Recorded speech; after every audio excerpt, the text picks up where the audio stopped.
WhatsApp guys, कैसे आप सभी लोग। Welcome back to my new channel. तर आता मी करत आहे रांगोळी, कारण का माझ्या मम्मीला आलेला आहे ताप. नाही, माझ्या मम्मीला ताप नाही आला, तिला कंटाळा आलाय म्हणून ती झोपली आहे. असं मी का बोलली ही ती कॅमेरामॅन बनली आहे जरा, आणि मी रांगोळी काढतोय. रोज तीच काढते, आता नाही, मुली पण काढतात, मुलं पण काढतात. कमेंटमध्ये पाठवू नका प्लीज, हा, मला ते बदनाम करतील प्लीज. आणि जर ही व्हिडिओ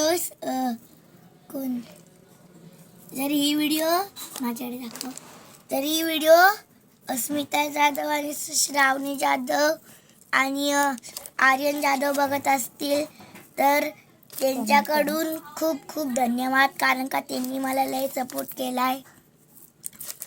तर बाय.